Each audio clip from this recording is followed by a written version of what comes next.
நாளை நமது மாண்புமிகு மத்திய அமைச்சர் நிலக்கரி சுரங்கத்துறை அந்த இலாக்காவுடைய அமைச்சராக இருக்கக்கூடிய அண்ணன் கிஷன் ரெட்டி அவர்கள் நாளைக்கு சாயங்காலம் மதுரை மேலூர் பகுதியில் வல்லாளப்பட்டி அரிட்டாப்பட்டி எல்லா பகுதிக்கும் செல்ல இருக்கின்றார்கள். அந்த பகுதியினுடைய அம்பலக்காரர் ஐயா பொதுமக்கள் எல்லோரும் கூட மாண்புமிகு மத்திய அமைச்சர் அவர்கள் வர வேண்டும், அவர் மூலமாக பாரத பிரதமர் நரேந்திர மோடி ஐயா அவருக்கு நன்றி தெரிவிக்க வேண்டும் என்று அழைத்திருந்தார்கள்.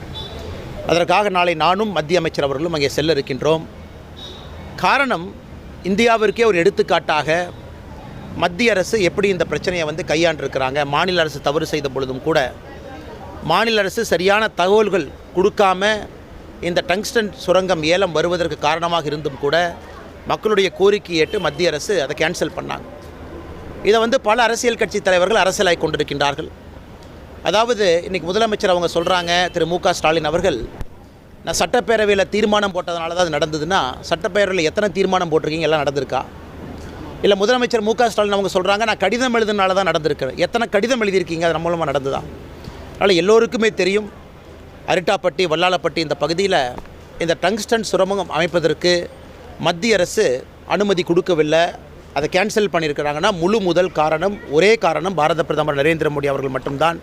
நாளை மக்களை சந்திக்க இருக்கின்றோம். பத்திரிகை நண்பர்கள் மூலமாக இந்த செய்தியை கூட தமிழக மக்களுக்கு தெரியப்படுத்துகின்றோம். அதே நேரத்தில் உங்களுக்கு கேள்வி இருக்கும், கேளுங்கன்னா பதில் சொல்கிறோம். அது நெஞ்சை பதவிதைக்கக்கூடிய காட்சிகள். காரணம், நானும் அந்த பகுதியில் தான் வசிக்கிறேங்கன்னா. ஈசிஆர் பகுதியில் எப்பொழுதுமே உங்களுக்கு அதிகமாக இளைஞர்கள் பெண்கள் எல்லோரும் கூட சாயங்காலம் நள்ளிரவு அந்த நேரத்தில் அதிகமானவர்கள் அந்த பகுதியில் போகிறாங்க. பாண்டிச்சேரிக்கு போகிறாங்க. அந்த பகுதியில் நிறைய ரெஸ்டோ பார்ஸ் இருக்குது. அவங்களுக்கு ஒரு சோஷியல் லைஃப் வேணும்னு நினைக்கிறாங்க. ஆனால் எப்பொழுதுமே ஈசிஆர் பகுதியில் நானும் பார்த்தது, சரியான பாதுகாப்பு எப்பொழுதுமே அங்கே இருக்காது.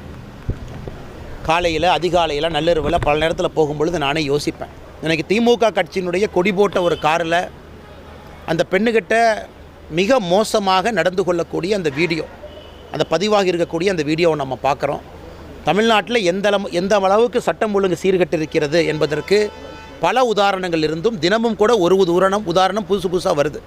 இன்றைக்கி ஈசிஆரில் சுதந்திரமாக ஒரு நாட்டில் மகாத்மா காந்தி அவங்க எப்போ சொன்னாங்க, ஒரு பெண் நள்ளிரவில் சுதந்திரமாக என்றைக்கு நடந்து போகிறாங்களோ அன்னைக்கு முழு சுதந்திரம் கிடைத்து விட்டதாக சொன்னாங்க.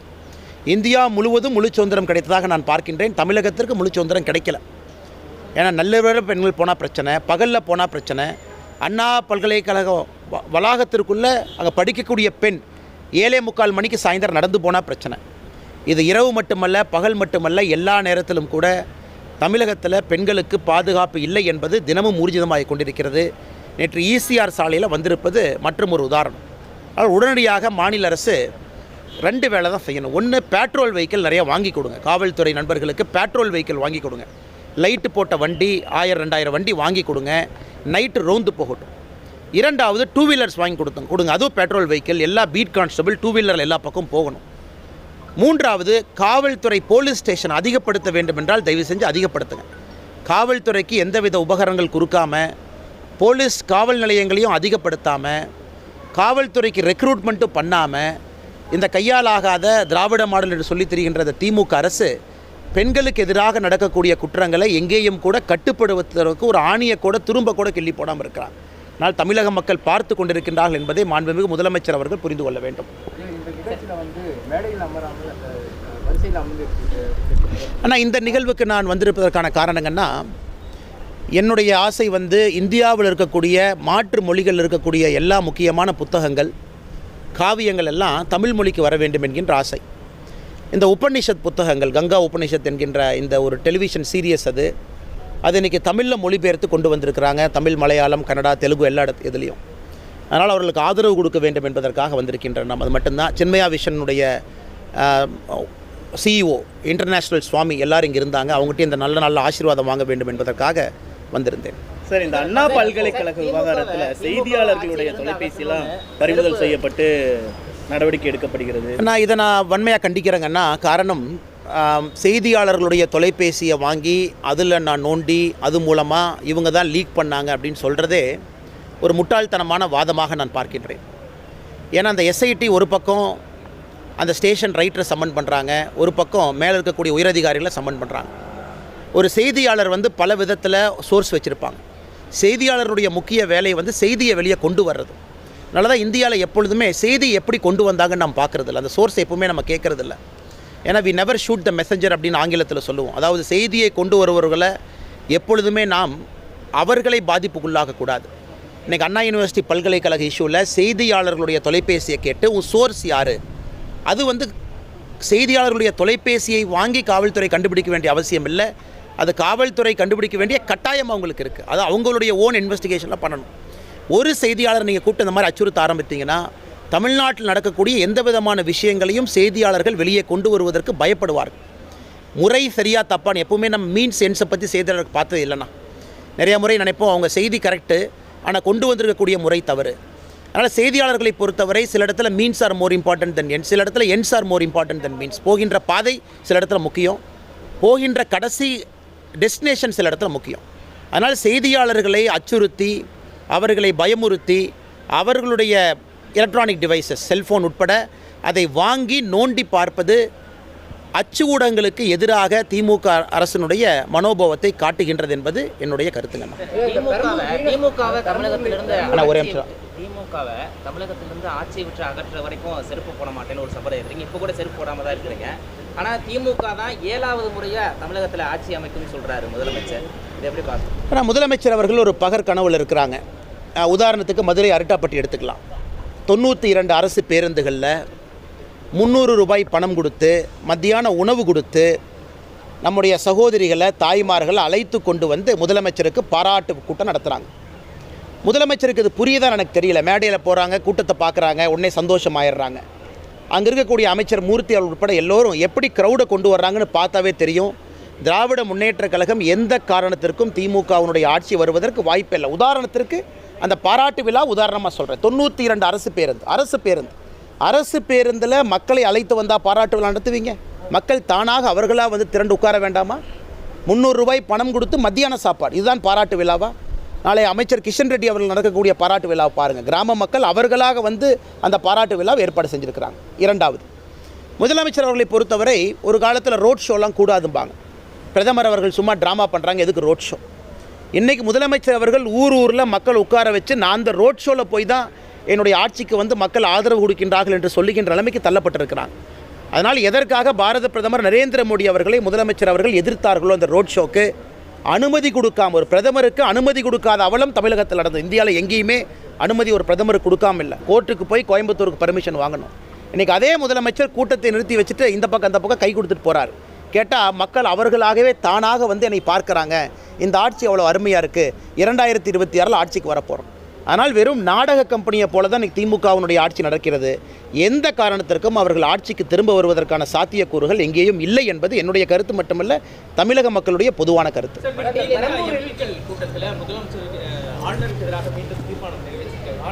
சரி, நீங்கள் தான் சொல்லிட்டீங்களே, எனக்கு தெரியல திமுகவினுடைய ட்ராமாங்கண்ணா. ஆளுநர் இருந்தால் தான் மறுபடியும் ஆட்சிக்கு வருவோன்னு சொன்ன திமுக எதுக்கு ஆளுநருக்கு எதிராக தீர்மானம் நிறைவேற்றுறீங்க? அப்போ நீங்கள் பண்ணுறது ட்ராமா தானே. உங்களுக்கு ஆளுநர் வேணும். முதலமைச்சர் அவர்களே சொல்வது ஆளுநர் இருந்தால் தான், ஆளுநர் இந்த மாதிரி நடந்து கொண்டால் தான் நாங்கள் ஆட்சிக்கு வருவோம், அதனால் மத்திய அரசுக்கு நன்றி, இந்த ஆளுநரை மட்டும் தயவு செஞ்சு மாற்றிராதீங்கன்னு சொல்லக்கூடிய முதலமைச்சர் இன்றைக்கி திமுகவினுடைய எம்பி கூட்டத்தில் ஆளுநருக்கு எதிராக தீர்மானத்தை நிறைவேற்றி கொண்டிருக்கின்றார்கள் என்றால் ஆளுநரை பார்த்து பயப்படுகின்றார் என்ற அர்த்தமா? இல்லை மேடையில் ஆளுநரை பற்றி இதற்கு முன்பு அவர் சொன்ன கருத்துக்கள் தவறு என்பது அர்த்தமா? அதனால் இந்த இரட்டிப்பு வேடத்தை போடக்கூடிய திமுகவை மக்கள் ஏற்றுக்கொள்வதாக இல்லை. ஆளுநர் என்ன தவறு பண்ணாங்கன்னா ஆதாரப்பூர்வமாக சொல்ல வேண்டும். என்ன தவறு பண்ணாங்க? ஒரு ஆளுநருக்கு மாநிலத்திலே சட்டம் ஒழுங்கு சரியில்லை ஆளுநர் சொல்கிறாங்க. அது ரோட்டில் பார்க்குறோம். ஈசிஆர் ரோட்டில் குழந்தைகளுக்கு நடக்கக்கூடிய அவலத்தை பார்க்குறோம். அதுதான் ஆளுநர் சொல்கிறாரு.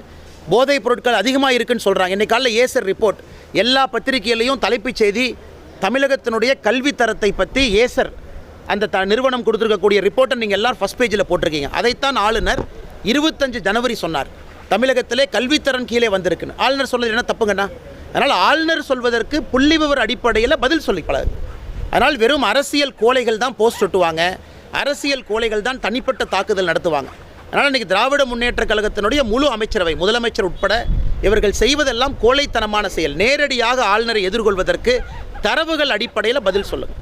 அப்படின்னா ஆளுநர் வேண்டும் வேண்டாம் என்கின்ற வாதத்திற்கு போகாதீங்க. அப்படி தீர்மானம் போடுற மாதிரி இருந்தால் எதற்கு மேடை போட்டு ஆளுநர் எங்களுக்கு வேணும், ஆளுநர் இதே மாதிரி செஞ்சால் தான் நாங்கள் ஆட்சிக்கு வர வேண்டும் என்று எதற்கு பொய்யை சொல்லி கொண்டு திரிகின்றீர்கள்?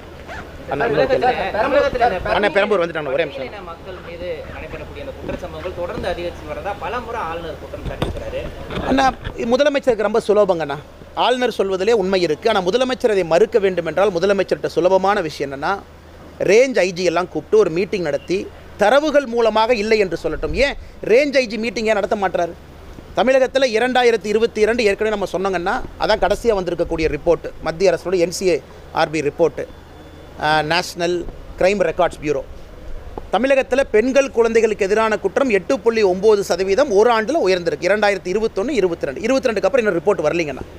முதலமைச்சருக்கு தைரியமாக இருந்தால் ரேஞ்ச் ஐஜி எல்லாம் கூப்பிட்டு, டிஐஜி கூப்பிட்டு, எஸ்பியை கூப்பிட்டு மாவட்டத்திற்கு எவ்வளவு கிரைம் நடந்திருக்குன்னு ரிப்போர்ட் எடுத்து வெள்ளை அறிக்கையாக கொடுக்கட்டுமே. 2022, 23 உயர்ந்திருக்கா குறைந்திருக்கா, 23, 24 உயர்ந்திருக்கா குறைந்திருக்கா? தமிழகத்தில் பெண்களுக்கு எதிராக, குழந்தைகளுக்கு எதிராக, பட்டியலின சகோதரருக்கு எதிரான குற்றங்கள் உயர்ந்திருக்கு. அதனால தான் முதலமைச்சர் அந்த கூட்டமே போடுறதில்லை. எப்பொழுதுமே ஒரு மாநில அரசு குற்றங்கள் குறைந்திருந்தால் வெள்ளை அறிக்கை கொடுத்து தம்பட்டம் அடிப்பாங்க. தமிழகத்தில் குற்றம் அதிகரிக்கின்ற ஒரே காரணத்தினால தான் முதலமைச்சர் மூச்சே விடாமல் இருக்கிறாங்க. அதனால் அடுத்த ரிப்போர்ட் வரத்தானா போகுது. நேஷனல் கிரைம் ரெக்கார்ட்ஸ் பியூரோ எந்த நேரமும் 2023, 24 அறிக்கையை வரும். எங்கே தப்பிச்சு போகிறாங்க? பண்ணக்கூடிய எஃப்ஐஆரை இந்திய அளவில் அனலைஸ் பண்ணி சொல்ல போகிறாங்க.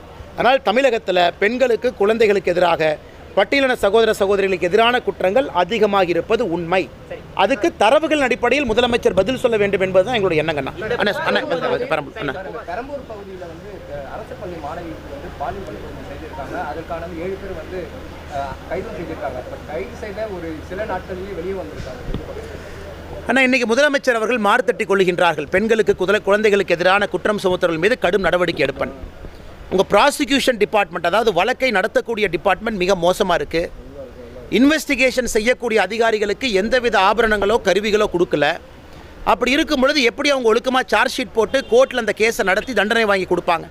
அதனால் போலீஸ் என்பது முன்னால் இருக்கக்கூடிய பிம்பம் மட்டும்தான். போலீஸுக்கு பின்னாடி இந்த வழக்கை நடத்தக்கூடிய ப்ராசிக்யூஷன் டிபார்ட்மெண்ட், போலீஸுக்கு பின்னால் இந்த வழக்கை முறையாக விசாரித்து சார்ஜ் ஷீட் செய்யக்கூடிய அதிகாரிகள், இவங்களுக்கு எங்கேயுமே தமிழ்நாட்டில் கவனம் இல்லைங்கண்ணா. இன்வெஸ்டிகேஷனுக்கு முக்கியத்துவம் இல்லை.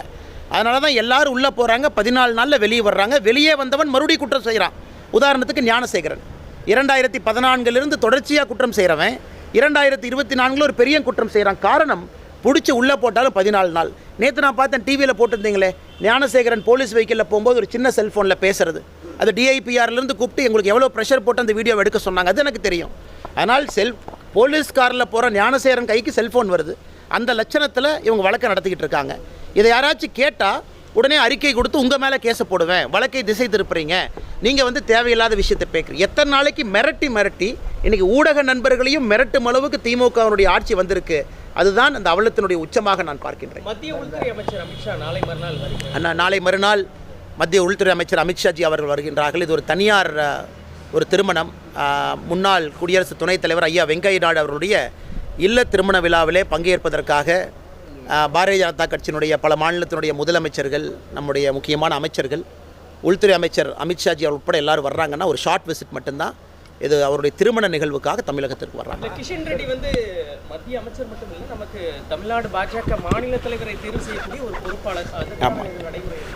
ஆனால் இன்றைக்கி தமிழகத்தில் பாரதிய ஜனதா கட்சியினுடைய மாவட்ட தலைவருக்கான தேர்தலை கிட்டத்தட்ட பூர்த்தி செய்து விட்டோம். இன்னும் 3 மாவட்டங்கள் மட்டும் பாக்கி இருக்குது. 2-3 நாளில் அதுக்கும் தலைவர் போட்டுருவோம்.